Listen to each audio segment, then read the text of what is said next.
وعلى آله وصحبه أجمعين. رب اشرح لي صدري ويسر لي أمري واحلل عقدة من لساني يفقهوا قولي. أما بعد. السلام عليكم warahmatullahi wabarakatuh. Ini tak ramai sangat orang. Boleh nampak? Yang saya mulakan Tuan Imam, Tuan Bilal, seluruh ahli jawatankuasa Masjid Al-Fatih, Muhammad Al-Fatih, seluruh jemaah yang dikasihi Allah sekalian. Assalamualaikum warahmatullahi taala wabarakatuh.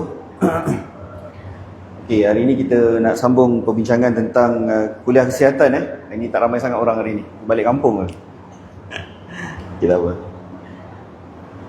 Okey, perbincangan kita yang sebelum ini berkaitan dengan kenapa kita jatuh sakit. Kita dah masuk topik gula. Gula. So antara sebab penduduk di Malaysia ni jatuh sakit adalah penggunaan gula yang sangat tinggi, kan? Kalau kita tengok statistik yang dibenarkan gula ni, pengambilannya untuk orang lelaki 9 sudu teh. Sudu teh teaspoon. Tapi yang diambil di Malaysia 26 hingga 30 sudu teh sehari. So sangat banyaklah, Jadi kayalah toke-toke gula kat luar sana. Okey, apa? Manusia yang terkaya kat Malaysia pun toke gula kan. Itulah. Okey, tak apa. Jadi macam kita bincang sebelum ni, kita revision sikit lah. Gula ni dia banyak, yang kita tengok gula putih lah, kan? Tapi dia ada macam-macam jenis gula dekat luar sana, dengan kadang-kadang dengan nama-nama samaran dia. Dia ada nama-nama samaran.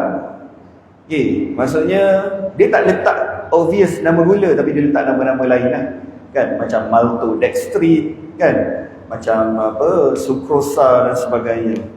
Okey, sebelum tu saya nak share satu benda. Baru-baru ni saya pergi satu conference lah tentang kencing manis. Ada seorang speaker tu share, dia kata kos untuk bajet kesihatan Malaysia setahun lebih kurang 40 bilion ringgit. Bilion kos kesihatan untuk Malaysia. Saya lupa nak share. Dan untuk diabetes, untuk kencing manis sahaja, agak-agak berapa tuan-tuan kerajaan kita spend satu tahun? Agak-agak 2 million. Lagi? Oh, ni macam nak apa, bid harga kan? 2 million. Agak-agak berapa tak? Siapa lagi nak bid? Lagi? Setahun berapa kerajaan Malaysia spend? Setengah berapa? 10 million lagi. 10 million satu. 10 million dua. Siapa lagi nak teka? Teka. 5 juta. 5 juta. Ni untuk basic saja tuan-tuan, kencing manis 4 bilion tuan-tuan. Ini untuk yang basic, tak campur dialisis, tak campur buat bypass, stenting tak masuk tuan-tuan. Ini yang basic-basic klinik kesihatan. 4 bilion. Bilion bukan bilion, bilion. Maksudnya 4,000 juta. Kalau satu tahun Malaysia boleh jimatkan 4 bilion ni, banyak kan kebajikan kita boleh buat. Masjid ni mungkin lagi cantik kot, kan? Dia dah cantik lah, kan? Mungkin lagi banyak masjid-masjid cantik yang kita boleh buat. Universiti-universiti yang mungkin belajar free, mungkin, kan? So macam itu baru kencing manis biasa, tak campur lagi dengan kena potong kaki, dialisis. Saya ada satu patient baru ni, dia datang jumpa saya, kita share sikit lah. Dia ada satu wire dekat perut dia ni. Dia buat dialisis air. Dialisis ni basically dia ada dua. Satu dialisis darah yang pergi dekat pusat dialisis tu, kan? 2-3 kali seminggu. Yang ini panggil dialisis air. Dia buat sendiri kat rumah. Dia buat sendiri kat rumah. Tuan-tuan tahu pukul berapa dia start buat dialisis? Pukul 6 petang, duduk dalam bilik dia. Habisnya pagi esok 10 jam duduk dekat tempat tu, tiap-tiap hari. Bayangkan tak boleh travel pergi mana-mana, nak pergi jalan-jalan memang tak ada. Itulah life dia. Dan kos untuk dialisis air ni 7,000 sebulan. Tapi nasib baiklah dia ada duit sok-sok. So okey lah. Jadi bersyukurlah kita ada buah pinggang yang kencing ni pun dah satu nikmat lah tuan-tuan. Nikmat kencing ni pun kita tak boleh balas lah yang Tuhan bagi kat kita. Kan, kencing ni dengan Dengan kita panggil nikmat Allah SWT, kita boleh kencing, itu satu nikmat. Untuk orang kencing manis, orang yang rosak pinggang kencing pun tak boleh tuan-tuan. Kena rely on machine. Dan penyebab utama adalah kencing manis lah. Yang saya duk cerita-cerita ni, kenapa kita jatuh sakit adalah sebab benda tu. Kena cara hidup. Kadang-kadang kita tak perasan, kan? Kita tidak perasan cara hidup itu merosakkan. Sebab itulah benar kata Rasulullah dalam hadis Bukhari, dua kenikmatan yang sering manusia lupakan adalah nikmat kesihatan dan nikmat waktu lapang. Betul sangat lah. Kalau nak syarah yang tu pun panjang lebar tuan-tuan, kan? Semalam, masa saya kerja semalam, ada dua pesakit datang, umur dalam 40 plus, dah kena potong kaki dah tuan-tuan. Diabetik, potong kaki. So tak termasuk dalam kos 4 bilion tadi tu. 4 bilion tu buat biasa, ini tak masuk. Ini kos lain. Seorang lagi datang juga, diabetic food. Sebab apa? Kencing manis juga. Satu daripada punca kencing manis adalah gula, tuan-tuan. Saya nak cerita tentang gula. So gula ni ada macam-macam jenis. Yang kita nampak tu gula putih tu lah. Tapi dia ada macam-macam jenis, nama-nama lain. Brown sugar, kan, sucrosa, high fructose corn syrup, kan. Dia letak nama-nama lain supaya nampak suci. Nampak suci. Yang kita pun tak ada gula. No sugar added. Kalau dekat bungkus tu, no sugar added tu, tuan-tuan ingat-ingatlah. Banyak pembohong je. Maknanya hati-hati. Saya itu adik saya ada tanya satu minuman tu, no sugar, boleh tak minum? Rupanya dia letak pemanis tiruan, artificial sweetener. Yang itu pun jahanam juga, tuan-tuan. Jahanam itu. So berhati-hatilah kita, terutamanya makanan-makanan yang dalam plastik, dalam tin dan sebagainya. Makanan-makanan viral ni, bukan nak kata semua lah. Viral ni hati-hati lah, kan. Kadang-kadang burger, daging burger, saya rasa kita cara makan kita melampau, saya rasa. Burger tu boleh letak aiskrim, saya tahu, insya-Allah. Dah lah makanan dah tak sihat, letak pula aiskrim. Kita makan ni melampau bagi saya. Melampau. Over. Kan? Over. Saya tengok, insya-Allah cara orang kita makan melampau lah. Sampai nak tambah ni, nak bagi sedap. Okay? Itu dah melampau dalam makan. Okay, so gula hari tu kita dah bincang tentang gula. Dan nama-nama samaran gula yang biasa hari tu saya nak cari satu susu tepung dekat kedai runcit lah, kan, kedai runcit, susu tepung. So kita tengok susu tepung ni ada macam-macam jenis lah susu tepung ni. Dan bila kita tengok susu tepung ni, tuan-tuan kena hati-hati. Susu tepung ni dia tak akan letak nama gula kat dalam tu. Dia akan letak satu benda nama dia maltodextrin. Jadi vocabulary baru kalau siapa-siapa yang belum dengar. Maltodextrin ni lagi jahanam daripada gula putih. Sebab dia akan shoot gula sangat tinggi. Ingat perkataan ni, maltodextrin.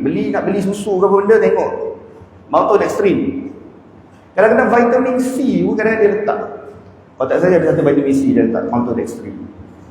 Maltodextrin ni dia shoot gula lagi laju daripada gula putih. Kadang-kadang kita kata minum susu untuk kesihatan tulang, tapi sebenarnya kita dah tertipu lah guys. Ada susu tepung yang okey, ada letak susu tepung, lepas tu adalah sikit bahan-bahan kan, okey lah, boleh lah. Tapi kalau nak minum susu, beli yang fresh milk. Fresh milk lagi bagus daripada yang proses. Okey, satu lagi dalam susu tepung ni, dia ada susu ni kira sweetener lah, dia cerita berkait dengan gula. Dia letak satu benda nama dia pengemulsi. Pengemulsi ni tak berapa bagus juga tuan-tuan.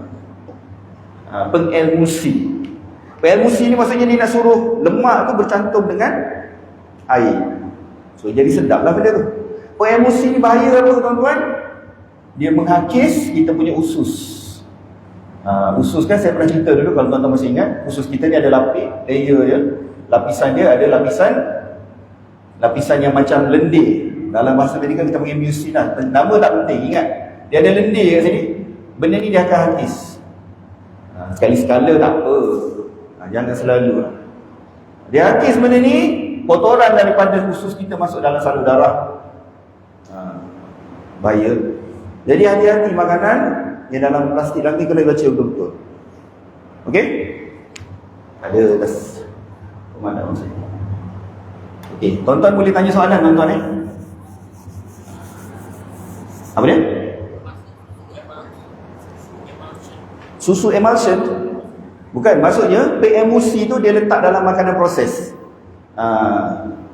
Emulsifier dia panggil. Emulsifier ni maksudnya dia nak suruh lemak tu bercantum dengan air. So makanan proses banyak memang biasa letak emulsifier. Dalam susu tepung ada. So hati-hati ya. Kalau saya nak minum susu, saya akan beli fresh milk. Susu fresh milk lebih selamat lah. Kalau kita punya full cream ke low fat ke, cuba tuan-tuan tengok kandungan panjang lebar, berbaris-baris, ada coding-coding pelik tu. Kalau saya elak lah. Sekali-sekala boleh, tapi jangan kita rasa benda tu sihat. Itu je. Dia halal, tidak tayyib lah kalau saya. Boleh? Tak pandang ni. Alright, kita sambung balik pembicaraan tentang gula.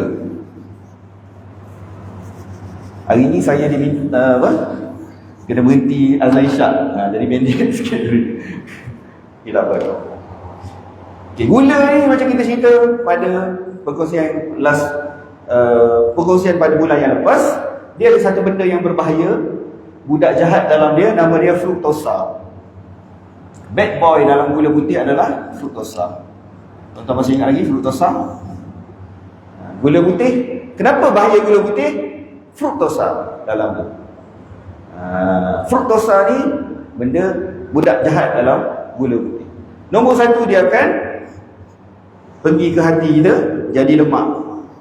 Dia jadi hati berlemak, fatty liver ataupun hati berlemak. Dulu saya pernah cerita hari tu, ini ulang kaji jadi tuan-tuan sebab saya nak cerita benda lain sebenarnya ini.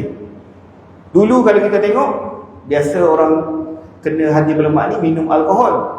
Tapi sekarang ni sebab makan gula banyak, sekarang budak-budak muda pun ada hati berlemak. Dulu yang kaki-kaki botol je kena hati berlemak ni. Sekarang orang Islam pun kena. Takkan orang Islam minum arak kan? Yang kita haram minum arak kan? Jadi antara kuncinya adalah minuman manis. Minuman manis terlalu banyak kan? Macam-macam minuman manis sekarang kan?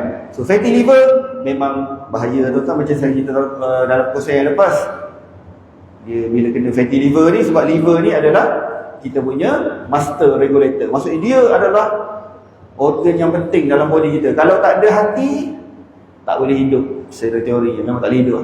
Dia stabilkan gula kita, dia buat kita punya kolesterol, buat kita punya hormon, semua benda dekat sini. Supaya yang lepas tepek kat sini, masalah. Yang kedua, dia menyebabkan pembentukan lemak jahat yang tinggi. Nama dia triglyceride. Nama tak penting tuan-tuan, sebab kita tak ada exam pun. Okay? Dia menyebabkan, tuan-tuan ingat macam ni, gula menyebabkan pembentukan kolesterol jahat. Cukup. Sebab biasa orang ingat makan lemak menyebabkan lemak tinggi, makan lemak menyebabkan kolesterol tinggi. Tidak. Yang penjahat utama adalah gula putih. Gula putih ni akan menyebabkan kolesterol jahat makin tinggi dalam darah. Sebab kolesterol ni, lemak ni dia akan bertukar menjadi satu benda nama kolesterol jahat. Nama dia LDL, small dense LDL. Nama tak penting tuan-tuan. Yang penting tuan-tuan ingat, gula putih menaikkan kolesterol jahat. Kolesterol jahat tinggi, risiko salur darah tersumbat. Cukup dah tu saya. Buah-buah yang manis macam mangga. Buah-buah manis. Buah-buah manis kena tengok juga.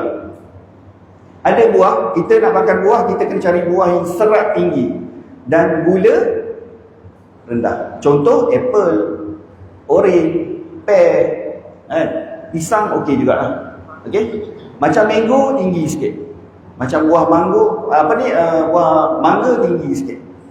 Durian pun serat rendah dan gula tinggi. Saya pernah tanya kat sini macam mana kita nak tengok, nak pilih durian yang sedap. Kita nak tengok apa dekat durian? Saya pernah tanya kat sini. Tengok tangkai dia ke, tengok kulit dia ke.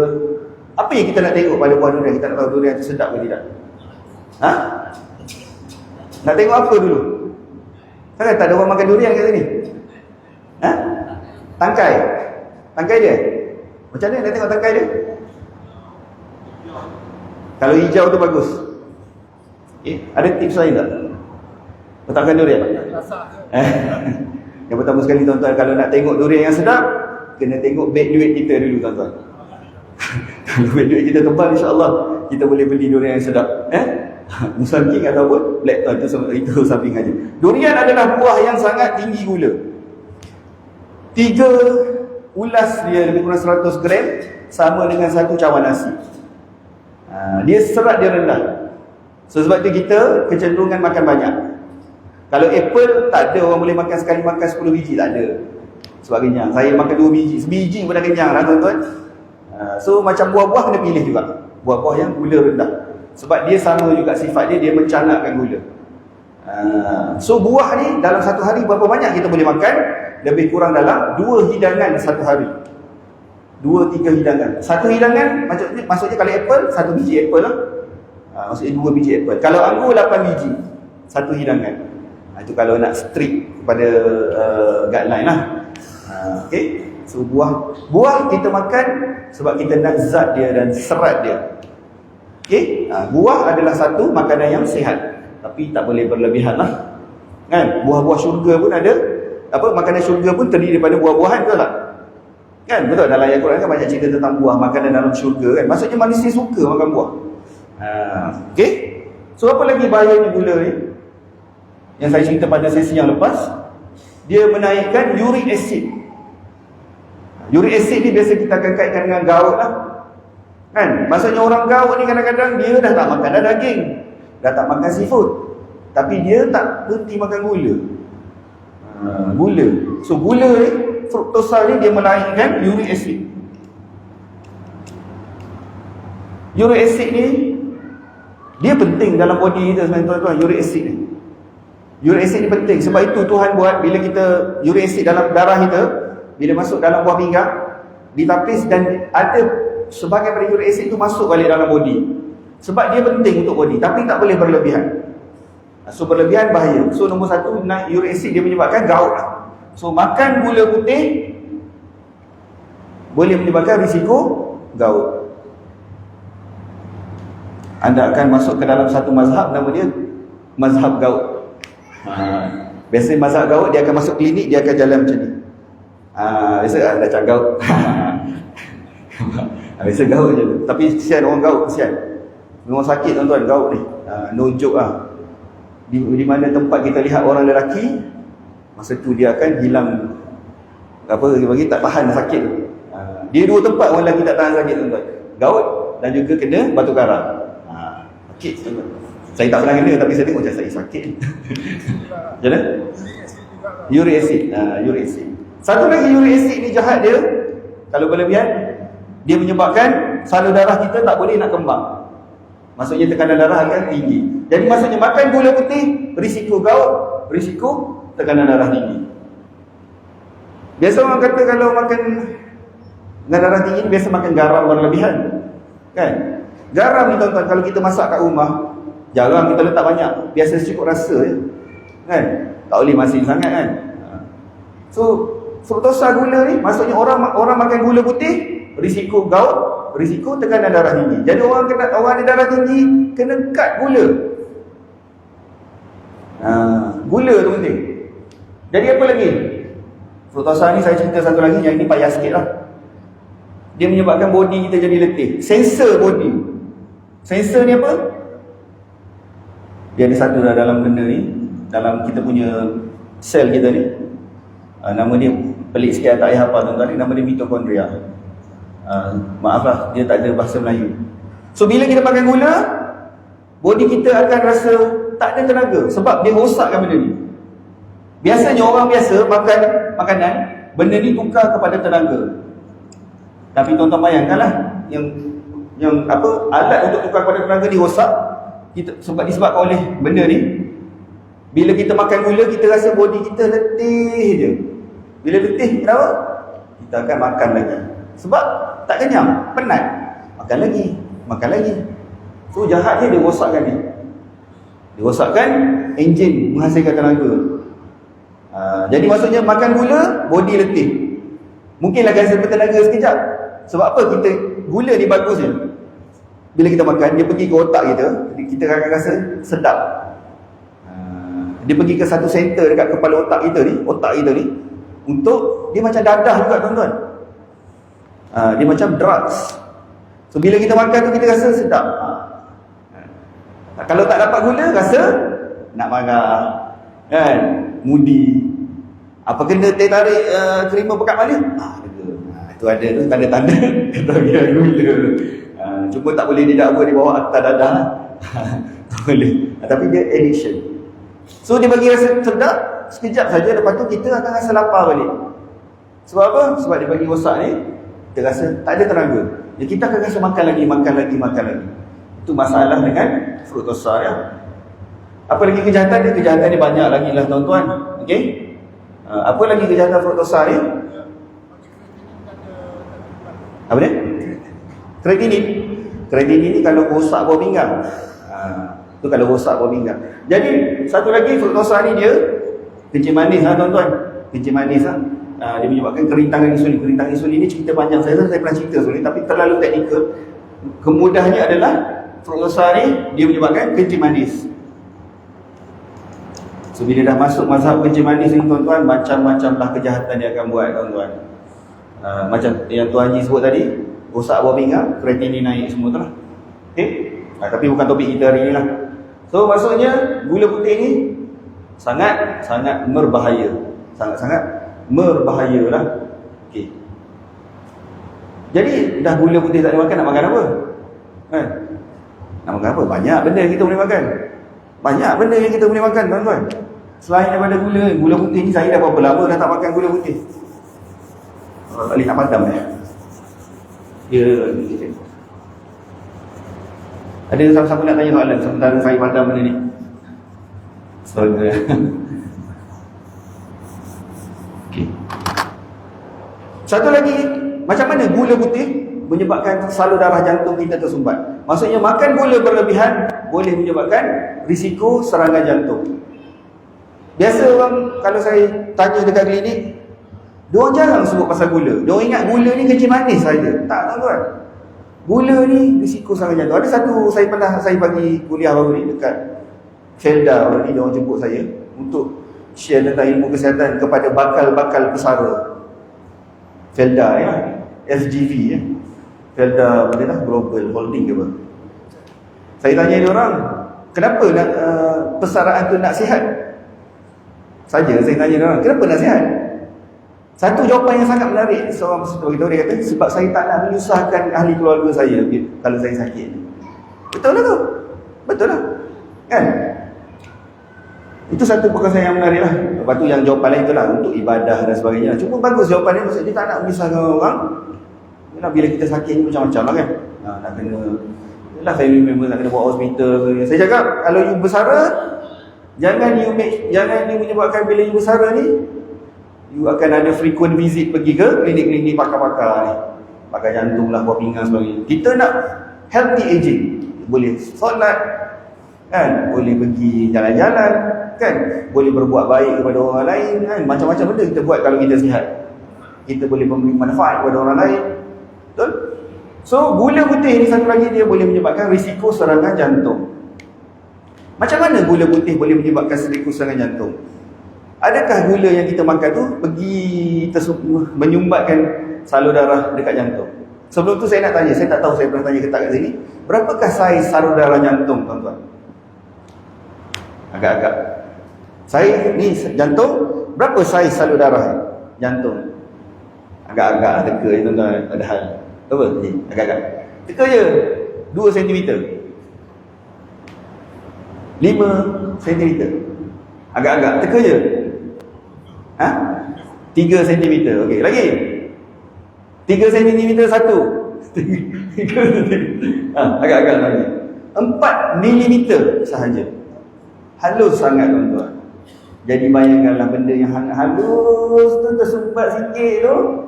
KO tuan-tuan. Tuhan bagi kita sumbat sikit. Tuan-tuan bayangkan wire nak masuk, nak pergi buat angiogram semua tu, berapa halusnya. Kan? Jadi gula tinggi menyebabkan risiko salur darah jantung tersumbat. Dia boleh tersumbatkan salur darah jantung ni dengan beberapa cara gula putih. Yang pertama sekali, dia rosakkan salur darah. Macam saya pernah cerita sebelum ni, saya rasa tuan-tuan pernah dengar sebelum ni, mungkin ulang kaji lah. Dia rosakkan dinding salur darah yang bersaiz 4mm. 4mm maksudnya tak sampai 1 cm tuan-tuan. 1 cm besar ni. Ada sikit ni lah. Tak nampak tu. Bayang lah. Kan? Bila dirosakkan dinding kat sini tuan-tuan, kolesterol masuk dalam dinding ni. Macam saya cerita perkongsian yang lepas lah. Okay? Ini bulan kaji sebenarnya. Kolesterol pun masuklah kat dalam ni dan dia jadi berkarat. Dia jadi berkarat-berkarat, sikit-sikit dia tersumbat. Itu cara pertama dia rosakkan salur darah. Gula putih. Yang kedua, dia rosakkan salur darah ni dengan cara dia rosakkan bakteria baik dalam usus. Dalam usus kita, saya pernah cerita sebelum ni, ada usus baik. Bakteria baik, bakteria baik dan bakteria jahat. Bakteria baik dan bakteria jahat. So kita nak bakteria baik tu hidup banyak. Kita nak dia yang memerintah di dalam usus ni. Kalau kita biarkan penjahat-penjahat lain menguasai usus, maka alamatnya banyaklah kejahatan akan berlaku. Macam mana cara kita nak jaga kesihatan usus kita ni? Bakteria baik dia suka makan apa tuan-tuan? Saya pernah cerita sebelum ni. Siapa ingat? Serat. Serat daripada buah-buahan sayur. Itu bakteria baik suka. Yang kedua, polifenol. Polifenol ni dapat daripada mana? Kalau nak yang bajet, green tea. Green tea murah. Saya dah suruh beli madu, mahal pula. Kan? Green tea. Semua boleh beli green tea. Tak sampai RM5 kot. Green tea. Adalah teh yang paling sihat adalah green tea. Banyak khasiat dalam green tea. Letak pula dengan limau kasturi. Oh, lagi power. Dari segi khasiat dia. Tuan-tuan ambil green tea, campur dengan limau kasturi. Limau kasturi tu ada khasiat yang sangat hebat tuan-tuan. Limau kasturi. Dia ada zat-zat yang untuk menguatkan aliran darah dalam jantung kita. Dan juga antioksidan, anti keradangan. Ya tuan. TOS TOS campur limau apa? Limau lemon. Kasturi. Boleh? Tapi kena ingat, kalau ais dia menurunkan suhu air. So bila dia nak bekerja dalam kita punya perut tu, dia perlukan conducive temperature, lebih kurang 37 darjah Celsius. Jadi bila tuan-tuan minum ais, dia lambat sikit nak bertindak. So better minum dalam keadaan yang suam sikit lah. Green tea campur limau kasturi tak mahal tuan-tuan. Kan? Daripada tuan-tuan beli supplement beribu-ribu tu, berkata-kata green tea dengan limau kasturi. Kulit dia tu banyak zat tuan-tuan. Celur kulit dia tu, perah jus dia, celur kulit dia tu, kan? Campur sekali. Basuhlah, cuci sikit. Dia ekstrak lagi banyak khasiat. Letak pula madu dalam tu. So limau kasturi dia boleh ekstrak lagi banyak khasiat madu. Okay? Itu tips sihat dengan cara yang murah. Tak payah beli mahal tuan-tuan. Murah-murah. Saya share semua tips yang murah kan? Jangan risau. Jadi kenapa kita nak kena makan makanan antioksidan? Sebab apa? Satu lagi pula, satu cara dia rosakkan dinding ni lah, menyebabkan kolesterol boleh masuk dalam dinding salur darah jantung dan menyebabkan tersumbat. Yang kedua, dia rosakkan usus ni. So bakteria jahat menjadi raja di dalam usus. Tadi saya tanya soalan tadi, apakah makanan untuk bakteria baik? Nombor satu, serat. Bakteria baik dalam usus kita suka makan serat. Yang kedua, polifenol. Polifenol ni ada banyak dalam sayur-sayuran yang berwarna. Banyak kot sayuran yang berwarna kan? Putih, merah, semua, hijau semua ada. Madu lebah, green tea. Banyak lagi lah nak cerita tu. Apa lagi bakteria baik kita suka makan? Dia suka kita tak makan. Itu puasa. Boleh menaikkan bakteria baik. Dan juga satu lagi dia suka makan kanji degil. Kanji degil panjang cerita tuan-tuan. Saya tak sempat nak cerita ini. Okey? Dan dia tak suka kepada apa? Gula. So bila gula tu kita makan tinggi, dia menyebabkan bakteria baik ni turun dan si jahat dia akan naik. Bila si jahat akan naik, dinding tadi tuan-tuan akan rosak. Bila dinding rosak, tuan-tuan bayangkan benda-benda kotor dalam usus ni keluar masuk dalam salur darah, boleh sampai ke sini salur darah jantung. Dan boleh menyebabkan keradangan. Keradangan ni bahaya. Sebab itu kita digalakkan makan makanan anti keradangan. Antioksidan yang saya sebut tadi lah, contoh tadi yang terang-terang saya sebut tadi, green tea kan, limau orange, lemon, limau kasturi, kan? Itu yang murah-murah tu. Bawang putih, tumbuh-tumbuhan berwarna, semua ada antioksidan dalam tu. Kekacang, kan? Semua ada antioksidan. So antioksidan ni sangat penting untuk mengelakkan daripada salur darah kita ni berkarat. Kalau tuan-tuan kalau bahasa fancy dia panggil teroksida, oksidas. Oksida ni karat lah. Saya sebut oksida ni susah nak bayang pula. Maksudnya kita nak elakkan salur darah kita berkarat, kita kena makan makanan antioksidan. Itu gula putih punya kerja. Dia banyak dia rosakkan. Ada setengah orang bila dia cek darah, dia kata saya borderline, kata saya belum kencing manis, saya pre-diabetic. Itu semua tu poyo. Jangan dia nak perangai sangatlah pre-diabetic. Bila dia pre-diabetic tu dia rasa dia sihat lagi. Ada tuan-tuan, pre-diabetic ni kira lebih kurang tu. Dia rasa saya pre-diabetic, saya bukan diabetic lagi. Jangan ada perasaan sangat. Bila dah pre tu kena jaga makan lah tu. Kena jaga makan lah. Kencing manis dia membunuh dalam senyap. Dia rosakkan salur darah. Sikit-sikit dia rosakkan. Buah pinggang dan sebagainya dia rosak. Macam pasien saya yang semalam tu, kaki kena potong sebab dia lalai. Sebab dia tak rasa simptom apa. Tahu kaki dia dah start buruk. Potong. Baru umur 40 plus. Kan jalan dah on wheelchair. Macam mana tu? Nak kerja dah tak boleh dah. So kita kekurangan orang-orang yang boleh bekerja lah, human resource kita kurang. So banyak benda kita rugi dengan penyakit ni. Macam saya kata tadi, 4 bilion untuk beli ubat basic-basic je. Macam mana? 4 bilion tuan-tuan. No joke kan, 4 bilion ni. 4 bilion ni banyak benda kita boleh buat tuan-tuan. Kan? Kos dialisis 7,000 sebulan. No joke, memang kita banyak habis duit dengan benda-benda macam ni. Itu saya rasa kita kena start untuk bagi kesedaran tentang kesihatan ni kepada rakyat Malaysia. Yang ini yang saya buat. Ini saya buat. Ini yang saya cuba, ikhtiar saya buat lah. Okay? Ada soalan nak tanya? Oh, dah dekat isyak lah. Ya kan? Tenaga kan?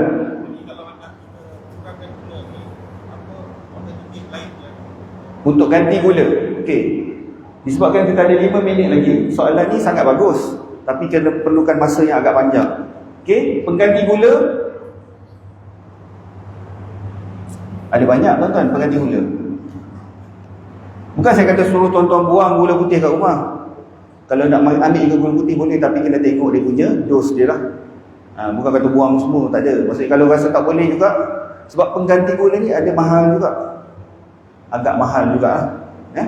Pengganti gula ni dia ada yang betul-betul bagus, ada yang lebih baik.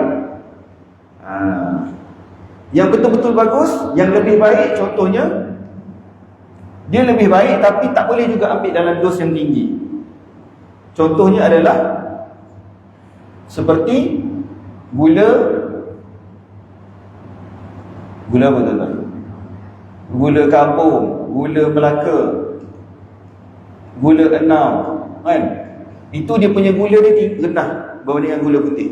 Satu contoh pengganti gula, tapi dia masih lagi ada budak jahat dalam tu, fruktosa. Sebab tu saya kata dia lebih baik. Dia ada satu lagi kategori yang memang pengganti gula yang sangat bagus lah. Yang ni lebih baik, yang ini memang bagus, memang betul-betul bagus, boleh ganti. Yang saya cakap dia lebih baik, gula kampung sebenarnya boleh kita gunakan sebab dia dari segi glycemic index dia shoot gula tu kurang daripada gula putih. Tapi tak boleh ambil banyak sebab masih ada fruktosa. Yang kedua, coconut sugar. Coconut sugar pun ada satu daripada pengganti gula yang bagus juga. Daripada sumber kelapa. Tapi masih lagi ada fruktosa. Cuma kelebihannya dia ada serat sikit dalam ni. Inulin nama dia. Inulin. Ya. Kejap nanti saya respon. Saya tengah susun point. Sekejap Stevia Stevia kategori sini tuan. Maksudnya pengganti yang sangat bagus. Ini contoh pengganti gula yang gula rendah, tapi masih ada budak jahat, fruktosa. Pengganti gula yang betul-betul okey, Setakat yang saya baca lah, yang boleh ganti gula, yang agak bagus, yang tidak mencanakkan gula. Yang penting yang kita ambil tu dia tak mencanakkan gula dan tidak mencanakkan hormon insulin. Hormon insulin ni apa benda pula? Kita kena bincang lain. Stevia satu contoh pengganti gula yang bagus, sebab dia tidak mencanakkan gula. Kalau tuan-tuan nak cek okey ke tidak stevia dengan tuan-tuan, satu cara saja. Cek gula lepas ambil. Cek gula selepas kita ambil tu, contohnya selepas 90 minit. Tengok dia mencanak gula ke tidak. Sebenarnya makanan ni tuan-tuan, cara yang terbaik untuk kita tengok makanan tu okey tidak mencanak gula ke tidak, kita kena cek gula kita selepas makan. Setiap orang. Sebab contoh Tuan Haji kata tadi, buah mangga secara teori memang gula tinggi, tapi mungkin Tuan Haji makan mungkin tak naik sangat. Mungkin Tuan Haji makan mencanak tinggi, mungkin saya makan tak mencanak sangat. Dia lain-lain. Kita pukul rata memang tinggi lah. Macam setengah orang ambil brown rice, nasi perang kan, dia mencanak lebih tinggi daripada nasi putih. Ada setengah orang macam tu. Jadi susah nak cakap. Hanya ada satu cara je. Kita nak tengok body kita serasi ke tidak, kita kena cek gula. Ada satu alat nama dia continuous glucose monitoring. Kita tepek kat sini, kita scan je, tik. Berapa bacaan? Tak payah cocok lah. Ada alat sekarang macam tu. Tuan-tuan boleh cari kat farmasi lah, tapi mahal, keras sikit lah harga dia. Maksudnya ada teknologi macam tu. Kita scan tu.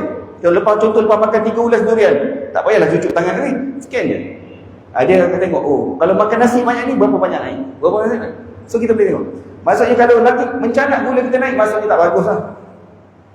Okay. Calon kedua, tak sempat nak cerita, kena datang bulan depan. Calon kedua yang bagus adalah monk fruit. Nanti saya sebut balik lah next time. Monk fruit sweetener. Nombor 3 miracle fruit. Nak ulas satu ni panjang cerita lah. Dia ada produk kat Malaysia yang UTM buat. Tuan-tuan cari lah, yang ada monk fruit. Itu antara cara yang bagus. Saya tak sebutlah nama brand kat sini, saya nanti dikatakan saya promote brand pula. Cari sini lah tuan-tuan ni. Produk UTM yang ada monk fruit. Monk fruit sweetener UTM. Itu antara yang bagus. Yang setakat yang saya kaji ya. Okey, mengganti gula. Miracle fruit. Nombor 4, alulus. Alulus ni keras sikit harga dia, tapi dia banyak ni. Saya tak sempat nak cerita ini. Nanti bulan depan aku saya ulas sikit. Yang kelima, FOS. Ini jarang kita dalam Malaysia. Fructo oligosaccharide. Ini orang putih pun mahal sikit lah. Fructo oligosaccharide. Dia daripada tumbuh-tumbuhan juga, dan dia ada banyak serat. Fructo oligosaccharide. Ini antara cara-cara pengganti. Yang ini lebih murah lah. Contoh bajet kita ketat sikit kan, nak beli benda ni agak mahal tuan-tuan. Tapi kalau kita nak jaga kesihatan, sebagi saya berbaloi. Cuba tuan-tuan tengok harga tu kalau okey, boleh lah gula, pengganti gula. Okey? Ada soalan lainnya sebab dah nak azan? Tak ada. Sebab ini masa sangat pendek yang saya nak cerita. Datang bulan depan dah pula. Tak ada? Azan pukul berapa 8-9 minit. Siapa Bilal? Bilal. Nak azan? Dah masuk isyak? Dah? Okey, saya dah nak isyak. Saya setakat ini sajalah konsen saya pada hari ni. Kita jumpa lagi insya-Allah. Kalau diizinkan Allah bulan depan lah. Itu pun kalau dijemput lagi lah. Kalau jemput saya datang lah insya-Allah. Kalau tak jemput saya tak datang lah. Okey, saya minta maaf kalau ada salah silap, terkasar bahasa dan sebagainya. Saya sudahi dengan wabillahi taufiq wal hidayah. Assalamualaikum warahmatullahi wabarakatuh.